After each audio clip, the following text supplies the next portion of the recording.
Buonasera a tutti. Welcome everybody.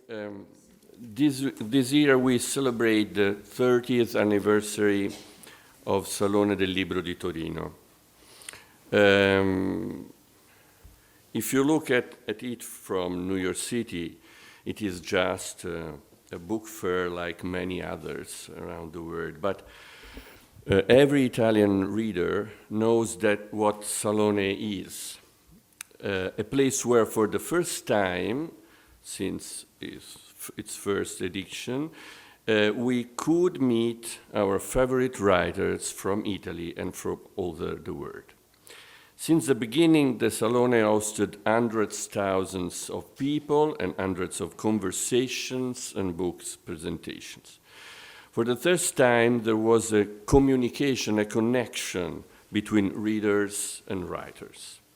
You could ask why that Salone is so crowded and the bookstores in Italy are too often almost empty, but this is another story. I think that for authors and publishing houses and readers, a place like Salone del Libro is something they couldn't do without.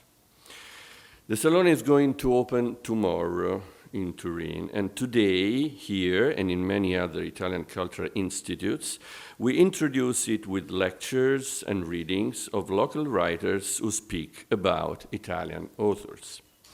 I'm very happy and proud to host in our institute William Finnegan. William Finnegan has been a contributor to The New Yorker since 1984 and a staff writer since 1987, reporting from Africa, Central America, South America, Europe, the Balkans, and Australia, and as well as from the United States. He has twice received the John Bartlow Martin Award for Public Interest Magazine Journalism and twice been a National Magazine Award finalist. And I want to tell you that just this week there is a long and very interesting piece by William Finnegan on The New Yorker. Finnegan is the author of 5 books, Crossing the Line, which was selected by the New York Times Book Review as one of the 10 best nonfiction books of the year, Dateline Soweto, A Complicated War, Cold New World, Growing Up in Harder Country, which was a finalist for the Ellen Bernstein Book Award for Excellence in Journalism, and Barbarian Days, its last one, which won a Pulitzer Prize for biography and autobiography in 2016. Barbarian Days is a memoir about a male friendship, and if you want, you could buy a copy of it outside in the foyer, and also a copy of the books of Elena Ferrante, and William could sign a copy for you at the end of this event. And I think it's not by chance that he decided to read and to speak about an Italian writer, Elena Ferrante, for whom the friendship between women, in her case, is the main topic in her novels. William Finnegan will read from the first and the fourth novels of the series My Brilliant Friend, and please welcome William Finnegan. Thank you.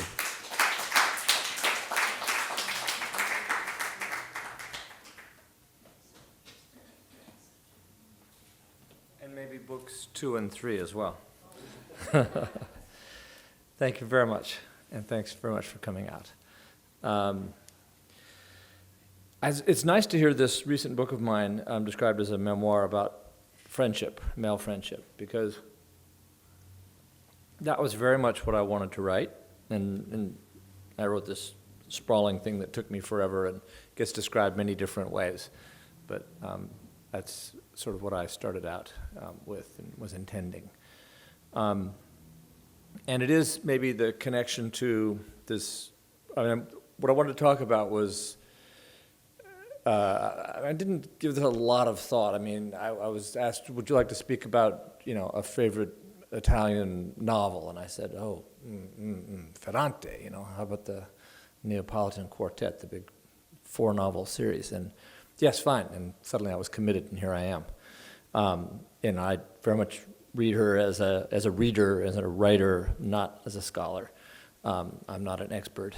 And in fact, to talk about this quartet, I think I'd like, and it's a little informal, but I wonder if you wouldn't mind raising your hands, like if you've read these 4 novels. Anybody? Like really read all of them? One. So quite a few people, but quite a few not also.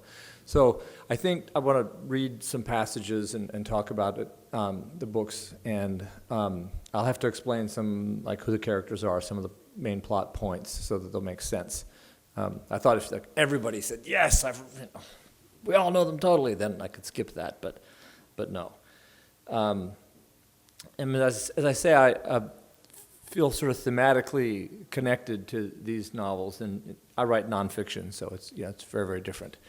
But this theme, not just of obsessive friendship, you'd have to call it, but also the question of who has the right to tell whose story is just central to, I'd say, all of her work perhaps, but certainly to these 4 novels,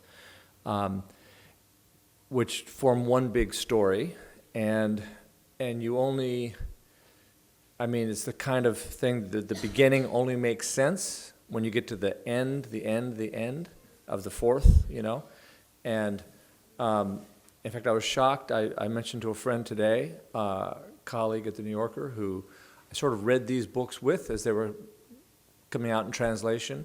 I mean, the 4th one came out as I was leaving on a trip to Asia, and I just read it on the plane and finished it as I landed in Indonesia, and it was just such a big thing. And she shocked me today. She said, I was talking to her about how it all ends, and she confessed that she had never read the ending. She couldn't bear it. She got 450 pages into the 4th volume and could not bear it.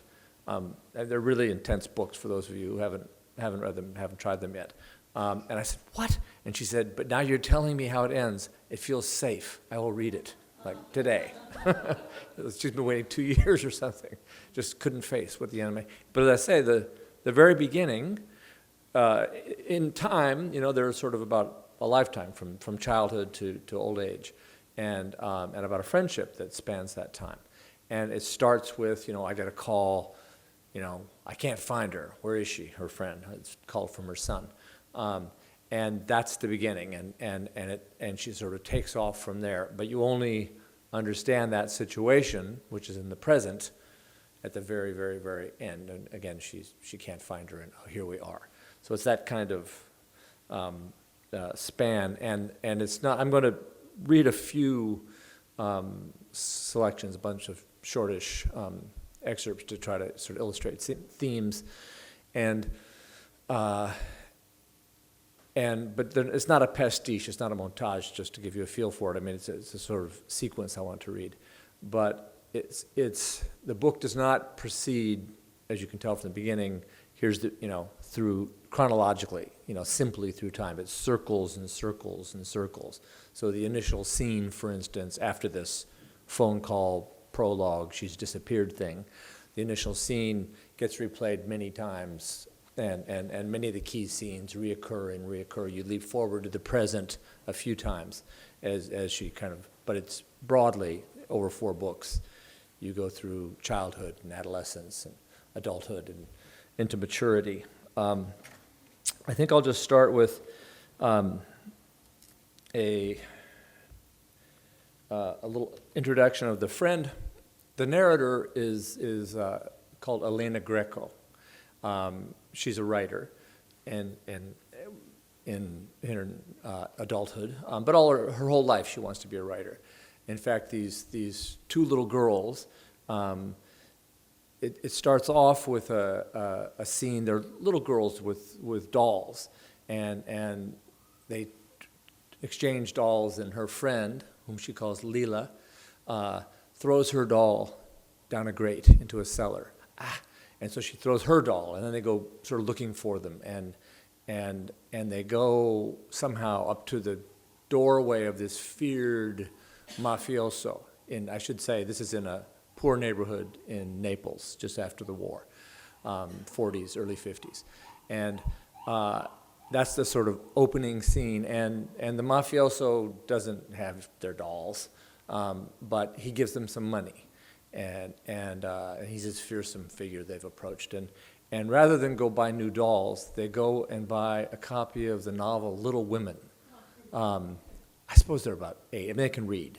But they're quite bright little things. And they read Little Women together over and over and over and over. They read it till it's falling apart, and they just keep reading it together. And they conceive a great ambition to write novels and become rich. And so that's what they're going to do. And Leela actually writes a story called The Blue Fairy. And Elena, the writer, is just enthralled to this friend of hers. I'll read her very first description of her. It's not in that first scene, but it's sort of like the first time I saw her type thing. Leela appeared in my life in first grade and immediately impressed me because she was very bad. In that class, we were all a little bad, but only when the teacher, Maestra Olivero, couldn't see us. Leela, on the other hand, was always bad. Once she tore up some blotting paper into little pieces, dipped the pieces one by one in the inkwell, and then fished them out with her pen and threw them at us. I was hit twice in the hair and once on my white collar. The teacher yelled, as she knew how to do, in a voice like a needle, long and pointed, which terrorized us, and ordered her to go and stand behind the blackboard in punishment. Leela didn't obey, and didn't even seem frightened. She just kept throwing around pieces of inky paper.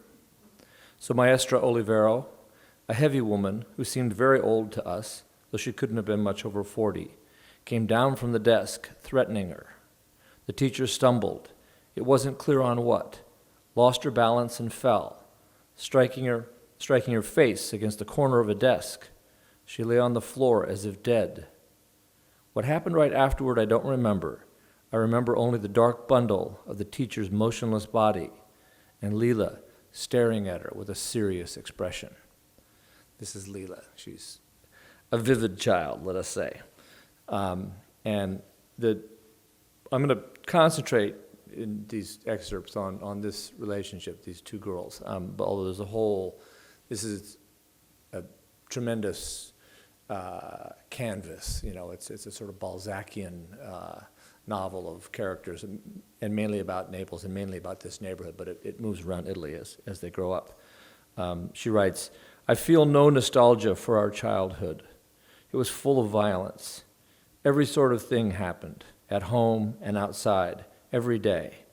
But I don't recall having ever thought that the life we had there was particularly bad. Life was like that. That's all. We grew up with the duty to make it difficult for others before they made it difficult for us. So, something of the... and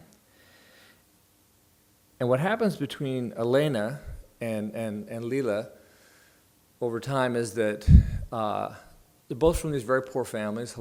Elena's father is a porter at City Hall, and Leela's father is a cobbler. But Elena continues with school, and Leela, as literary as she is, stops after 5th grade. Elena keeps going to school, and Leela stays in the neighborhood and works, and gets married very young at the age of 16 and so on, and their paths diverge. But the question is, again, who has the talent? Because Elena is convinced that Leela is the brilliant one. My brilliant friend is an ironic phrase that Leela uses about Elena, the narrator, but Elena really feels that Leela is the brilliant one. I'll read you a couple of things that illustrate that.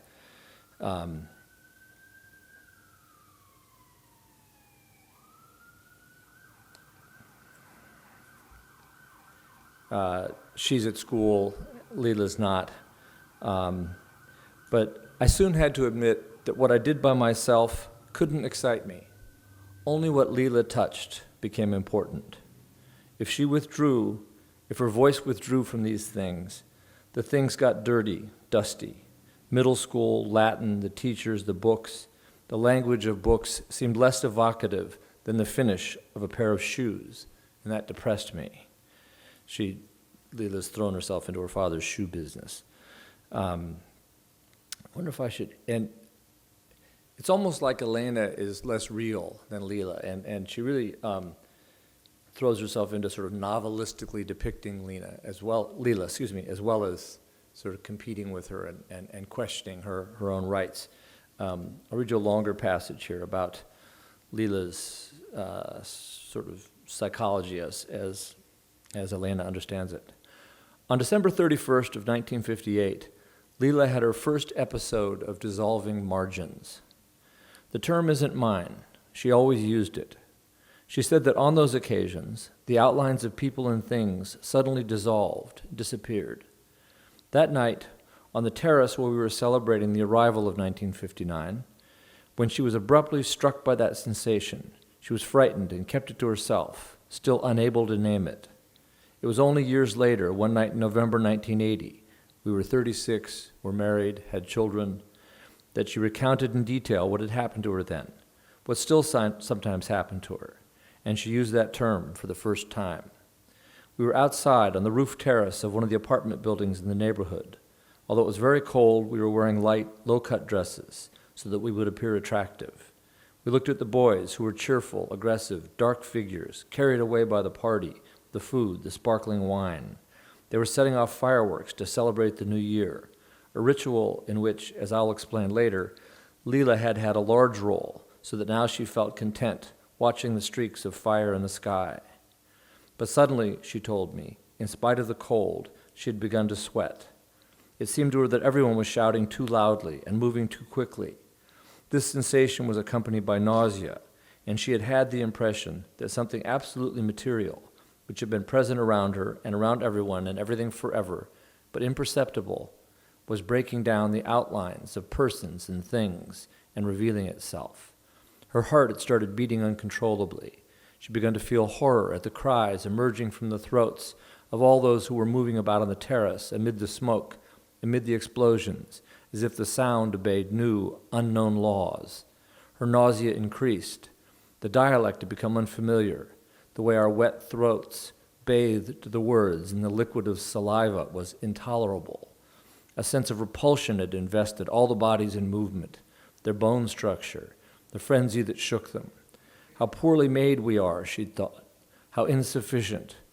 The broad shoulders, the arms, the legs, the ears, noses, eyes seemed to her attributes of monstrous beings who'd fallen from some corner of the black sky.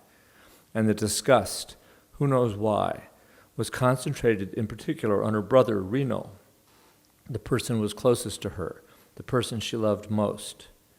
She seemed to see him for the first time as he really was, a squat animal form, thick-set, the loudest, the fiercest, the greediest, the meanest.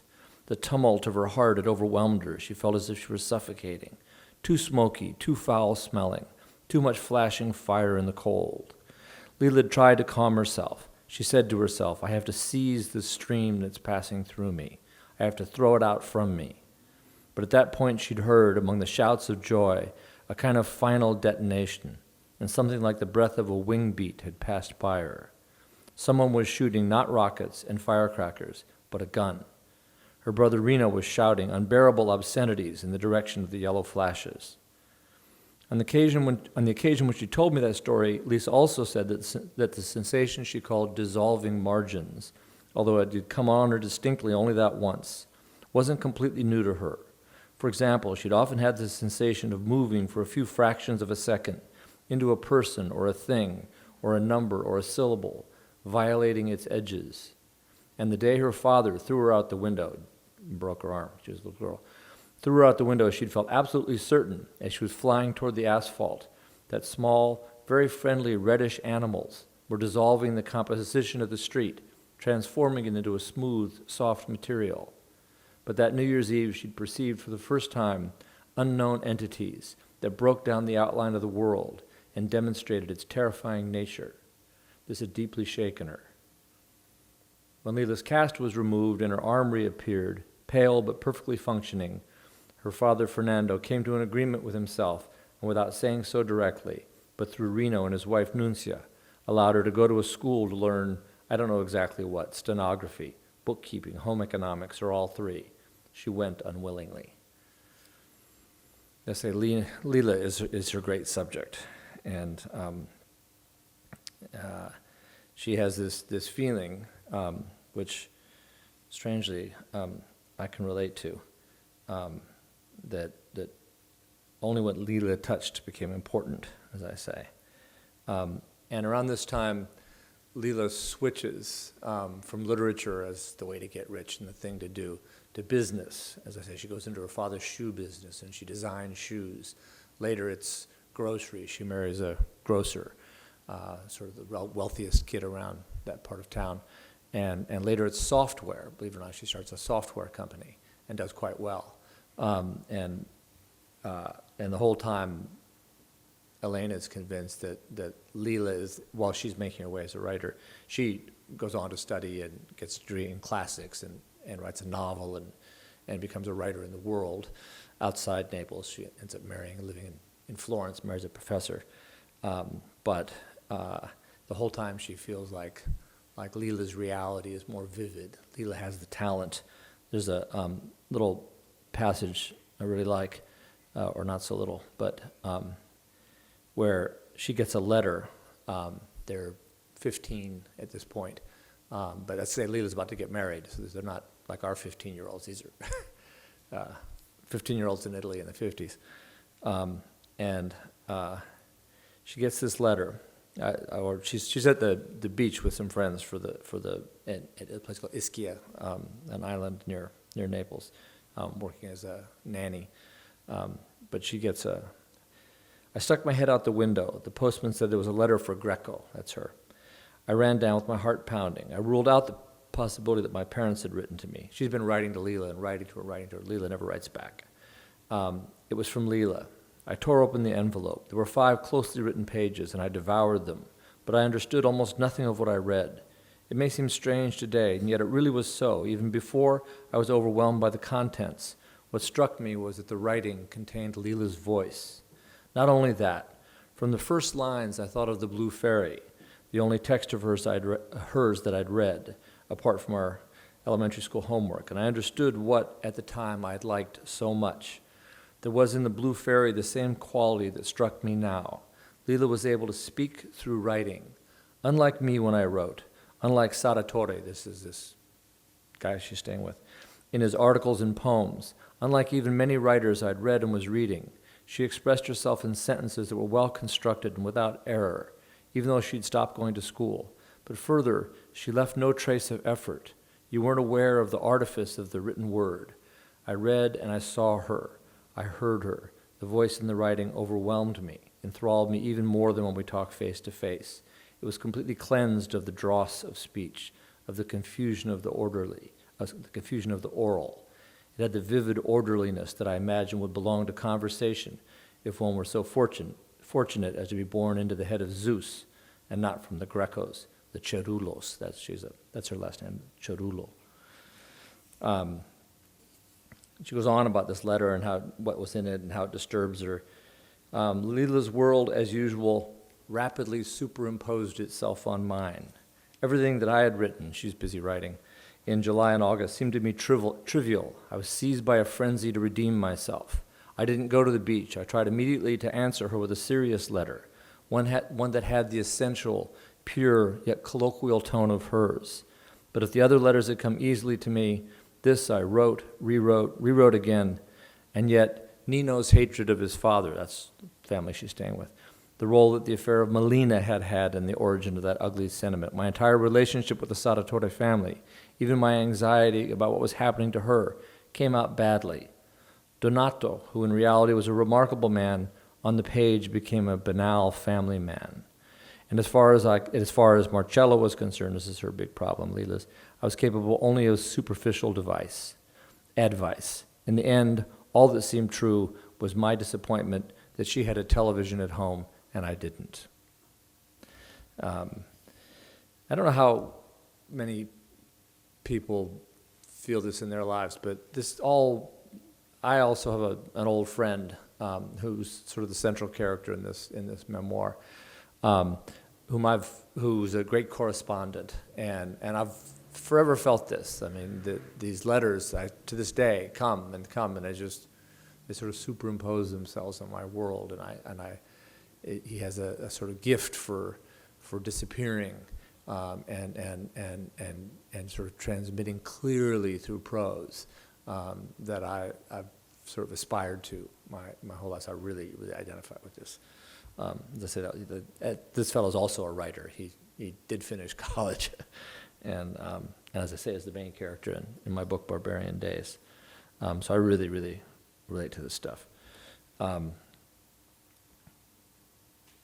There's just a very short bit where she is, Elena is seeing a professor of hers who would remember Leela from childhood. Leela's now, let's say, 16, getting married, kind of suddenly, very beautiful, in a grown-up way. The teacher praised me, but carelessly, partly because by now she took my ability for granted. Elena's headed to university. Partly because she wasn't well. She never mentioned my need to rest, her cousin Nella, Ischia. Instead, surprisingly, she began to talk about Leela. She'd seen her on the street from a distance. She was with her fiancé, the grocer. Then she added a sentence that I will always remember. The beauty of mind that Cirulo had from childhood didn't find an outlet, Greco. And it has all ended up in her face, in her breasts, in her thighs, in her ass, places where it soon fades, and it will be as if she'd never had it. I had never heard her say a rude word since I'd known her. That day she said ass, and then muttered, "Excuse me." But that wasn't what struck me. It was the regret, as if the teacher were realizing that something of Leela had been ruined, because she, as a teacher, hadn't protected and nurtured it well. I felt that I was her most successful student, and went away relieved. That aspect of competition is what I'm going to emphasize from here on, because it gets more and more intense and sort of toxic, I think. And even when Elena is becoming established as a writer, when she can get Leela to even look at one of her essays with a few marks, is suddenly, twice as good. And this is a girl who hasn't gone to school since the 5th grade. And Elena just, chafes and chafes at this. And it gets more and more complicated, their situation, as they're both in love with the same boy. And ultimately, he actually fathers a child with each of them, although there's some confusion about who the father of Leela's first child really is. But he's this intellectual and a kind of a bounder. His father, actually, this sort of spoiler alerts, I don't know, you'll forget all this if you haven't read it, but his father actually takes the virginity of Elena in an incredible scene, just an absolutely gorgeous scene. It's gross, it's this older guy, but it's really beautifully done, and from her point of view, of course, and how she experiences, how she feels about it. It's something she's sort of glad to have over with. But she immediately, even that night, right virtually there, starts thinking about Leela's experience. Was it different? Was it better?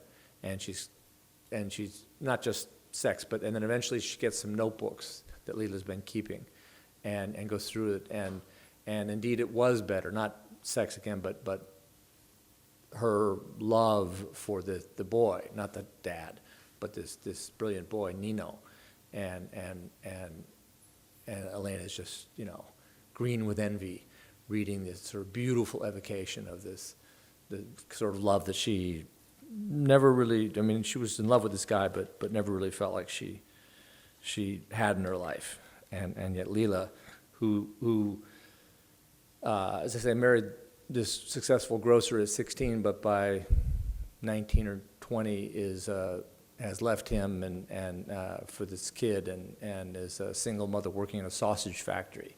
This brutal place to work, and it's has anything but an easy life. Let me read you another little short passage. I'm getting my books mixed up. There are 4 of them. And this is Elena's now married to a professor in Florence, and she's pregnant. And she goes back to Naples and sees Lila, who's already had a child, and immediately kind of takes possession of this one. She's surprised she's pregnant, and how are you doing? Pretty well, but I don't ever want to be pregnant again. She was silent, and I didn't say anything either. When she began talking once more, she told me about the first time she'd realized she was expecting a baby, and the second she had a miscarriage. She described both as terrible experiences. The second time, she said, I was sure the baby was Nino's. That was this confusion. And even though I felt sick, I was happy. But happy or not, you'll see, the body suffers. It doesn't like losing its shape. There's too much pain. From there, she went on in a crescendo that got darker and darker, telling me things she'd told me before, but never with the same desire to pull me into her suffering, so that I too would feel it. She seemed to want to prepare me for what awaited me. She was very worried about me and my future. This life of another, she said, clings to you in the womb first, and then when it finally comes out, it takes you prisoner, keeps you on a leash. You're no longer your own master. With great animation, she sketched every phase of my maternity, tracing it over hers, expressing herself with her habitual effectiveness. It's as if you fabricated your very own torture, she exclaimed. And I realized then that she wasn't capable of thinking that she was herself and I was myself. It seemed to her inconceivable that I could have a pregnancy different from hers and a different feeling about children. She so took it for granted that I would have the same troubles that she seemed ready to consider any possible joy I found in my motherhood a betrayal. This gets to be a theme, what constitutes a betrayal. Giorgio mentioned earlier that the word for translation in Italian is just one tick away from the word for to betray. I don't know how many of you speak Italian, but I believe him. and that really becomes a theme in here. In fact, maybe one more thing from that volume, just a little sort of preview of the sort of main ultimate conflict that sort of produces these books. This is where she really jumps forward at one point. I talked about it with Lila that afternoon in the winter of 2005, emphatically and as if to make amends.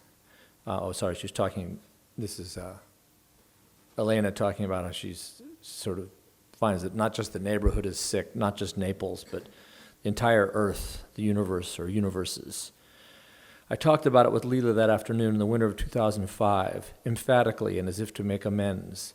I wanted to acknowledge openly that she had understood everything since she was a girl without ever leaving Naples. But I was almost immediately ashamed. I heard in my words the irritable pessimism of someone who was getting old, a tone I knew she detested. In fact, in a nervous grimace of a smile that showed her old teeth, she said, "Are you playing the know-it-all, the moralizer? What do you intend to do? You want to write about us? You want to write about me? No. Tell the truth. It would be too complicated. You've thought about it, though. You're thinking about it. A little, yes. Let me be les nous." That's what she calls Elena, les nous. Let me be les nous. Let us all be. We ought to disappear. We deserve nothing. Neither Gigliola nor me. No one. Gigliola is an old friend of theirs who just died. That's not true. She had an ugly expression of discontent, and she scrutinized me, her pupils hardly visible, her lips half parted. "All right," she said. "Write if you want. Write about Gigliola. About whoever you want. But about me, no. Don't you dare. Promise. I won't write about anyone, not even you. Careful. I've got my eye on you. Yes? I'll come look in your computer. I'll read your files. I'll erase them. Come on. You think I'm not capable of it? I know you're capable, but I can protect myself. She laughed in her old mean way, not from me. But I should say, while she's not a hacker, as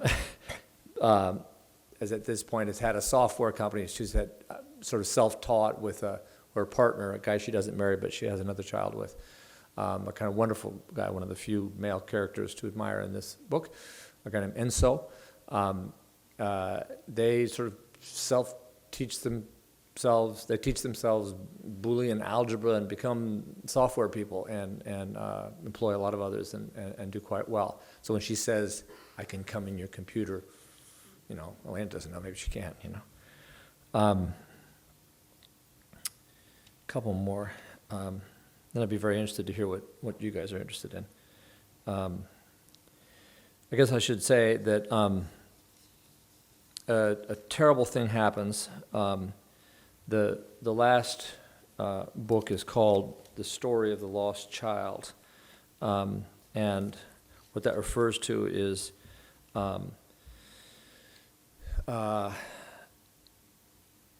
well, it's complicated like everything in the book, but Elena has come back to Naples with her now 3 daughters, 2 from the professor and 1 from this fellow Nino, who doesn't take any responsibility for the child. And Lila has a second child with Enzo. And they're sort of pregnant together, and they have 2 daughters. They each have a daughter at same age. So they're sort of raising them together. And there's this moment when Tina, who's Lila's daughter, not yet 4, disappears. She's there one moment, and the next moment she's not. And she's never found. And there's, endless theories, the police and accusing this one, that one, the gypsies, there's many, many theories, a truck, something. But in the moment, when she was last seen, this guy Nino happens to be visiting, and Lila is lifting Elena's daughter, whose name is Ima, I-M-M-A, to him, kind of really getting his attention between her, who's an old girlfriend of his, and his daughter, and neglects her daughter just very briefly, and she's gone. So for the rest of the story, the rest of the novel, Lila is just completely wild with grief and becomes just an impossible person and has lots of theories and can never sleep in fact, I'll read you just one of the theories. There are many theories. It's comes rather late, and it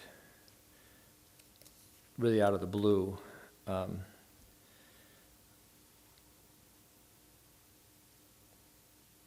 And Lila sort of takes over helping raise Ima, the Elena's daughter, who's still with us, as a kind of surrogate, and takes her around Naples and is teaching her all this stuff and trying to be, alive, and gives Elena time to write.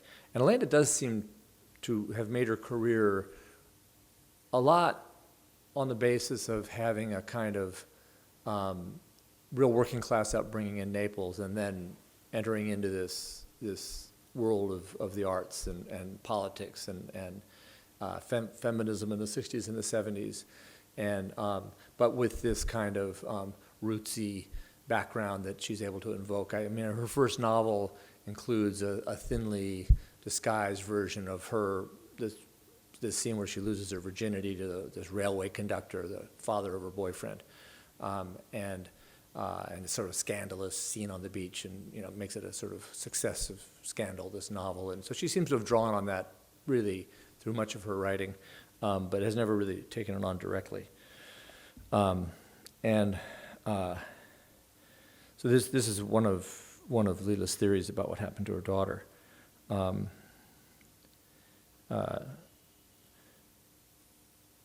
Elena is thanking her for all the help she's given her with her daughter, Ima. I've always helped Ima, not just now. Yes, but after Nino's troubles, you were really helpful to her. She didn't like those words either. It was a moment of confusion. She didn't want me to associate with Nino, that guy, the attention she devoted to Ima. She reminded me that she had taken care of the child from the start. As I say, there was in that moment, that guy was there. She said she had done it because Tina loved her dearly. She added, maybe Tina loved Ima even more than me, more than her mother. Then she shook her head in discontent. I don't understand you, she said. What don't you understand? She became nervous. She had something in mind that she wanted to tell me, but restrained herself. I don't understand how it's possible that in all this time you never thought of it even once. Of what, Leela? She was silent for a few seconds, then spoke, eyes down. You remember the photograph in Panorama, a magazine? Which one? The one where you were with Tina, and the caption said that it was you and your daughter. Of course I remember. I've often thought that they might have taken Tina because of that photo. What? They thought they were stealing your daughter, and instead they stole mine. She said it, and that morning I had the proof that of all the infinite hypotheses, the fantasies, the obsessions that had tormented her, that still tormented her, I had perceived almost nothing. A decade hadn't served to calm her. Her brain couldn't find a quiet corner for her daughter. She said, you were always in the newspapers and on television, beautiful, elegant, blonde. Maybe they wanted money from you and not from me. Who knows? I don't know anything anymore. Things go one way, and then they change direction. And then near the end of the book,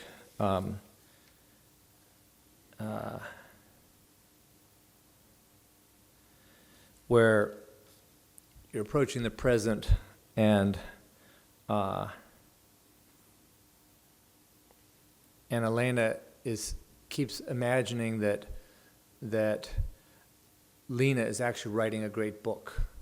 That all this research she's doing around Naples, taking her daughter, little daughter Ima, around, and every building, every street, she can tell an incredible story, and she really seems to know an awful lot. She's always been a big denizen of the library.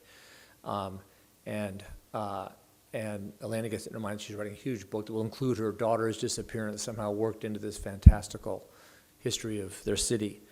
At one point she imagines it as such. She's getting quite depressed. Her career is kind of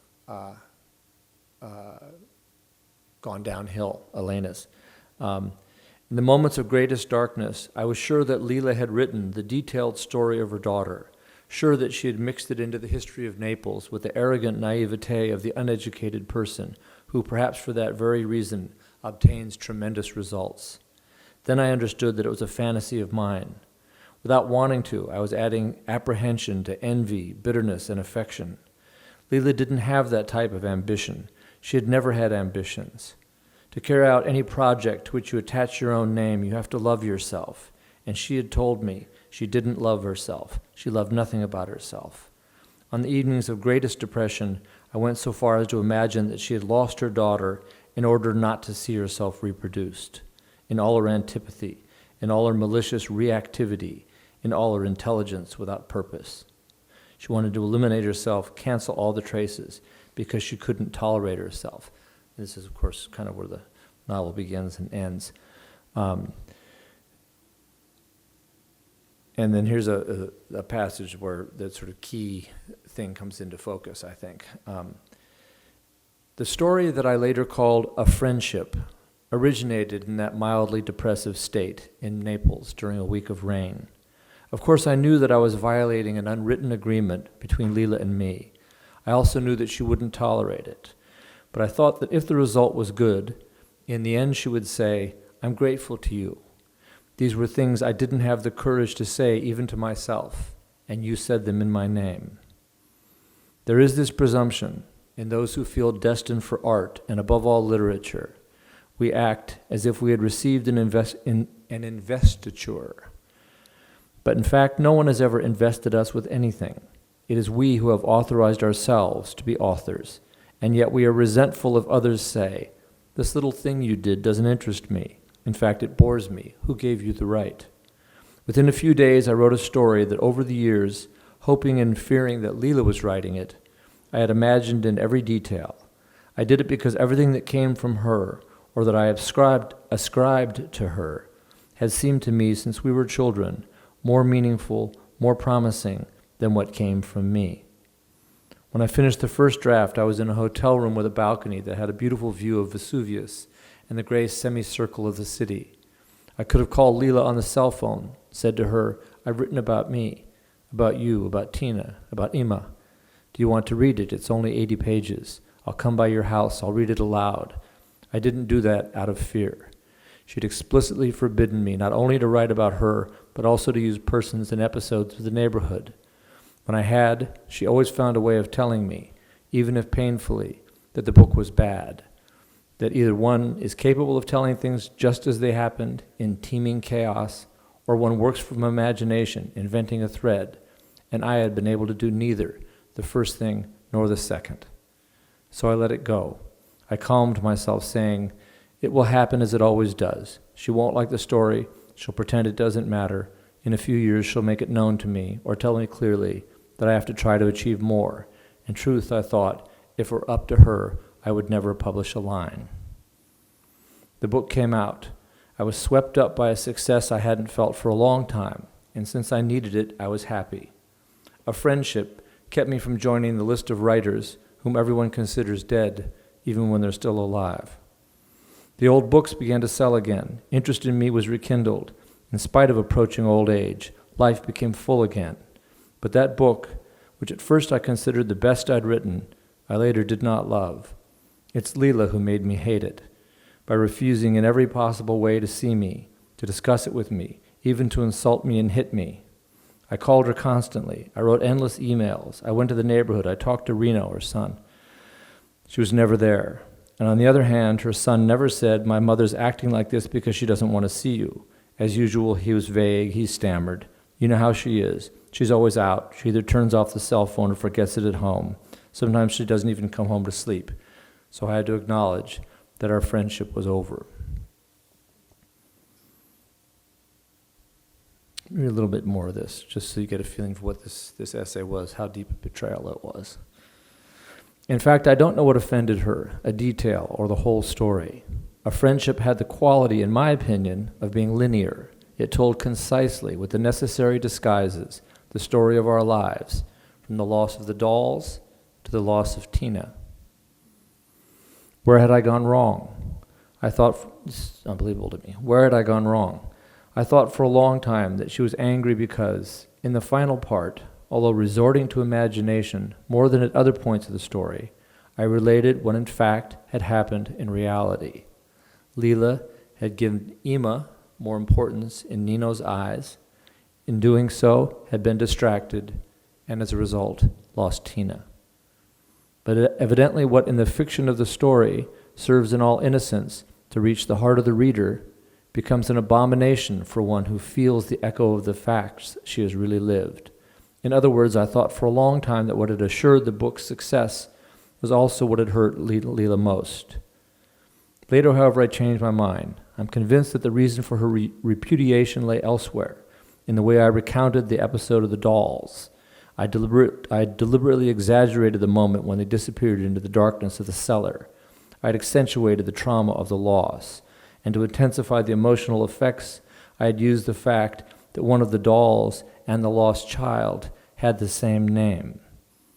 The whole led the reader step by step to connect the childhood loss of the pretend daughters to the adult loss of the real daughter. Leela must have found it cynical, dishonest, that I had resorted to an important moment of our childhood, to her child, to her sorrow, to satisfy my audience. And she goes on speculating about that so obtusely, if I may say so. It's as if, Elena Ferrante in the end, this Elena Greco, who's so much a stand-in for, a writer, it's as if she doesn't really want us to, in the end, I find it very, very hard to like her. Let me just read one last thing, a little thing from the beginning, because I'm interested to hear what you're interested in. Where is it? which, as I say, makes sense only when you've read the whole thing. There's a little more after that, but I mean, she never sees Leela again. Leela never speaks to her again.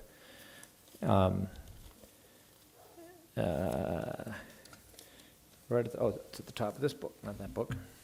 So many books. Is when she gets a call from Reno saying, you know, my mother's disappeared, and she's annoyed and trying to find her, look here, look there, and she really, really disappeared. I mean, everything's gone, every trace of her. And Elena writes in a little prologue to this whole quartet, I was really angry. We'll see who wins this time, I said to myself. I turned on the computer and began to write all the details of our story, everything that still remained in my memory. We'll see who wins this time. So, it's this tremendous story and this tremendous meditation on this theme of betrayal and as I say, who has the right to tell whose story, which I'll just close by saying is a real theme in the kind of work I do. I mostly do this sort of long-form narrative journalism, and often about poor and powerless people in different parts of the world, also in the U.S., and people who really have no voice, and yet I arrogate to myself that role. And then in this recent book, this memoir, the first thing of that sort I've written, it's even more acute in many ways, because it's not a professional question. It's a personal question. Because now you're talking about private life, people with whom, you know, nothing was on the record. This is your life. These are the people, your family, your friends, the people you spent your life with, and you're arrogating to yourself the right to pick all these shared, unguarded moments, and with loved ones, and now putting them in front of the world. And in my case, as nonfiction, people using people's real names, very, very dicey business, and different, of course, in fiction. But at least as vexed in my experience. Listen, thanks. Thank you very, very much.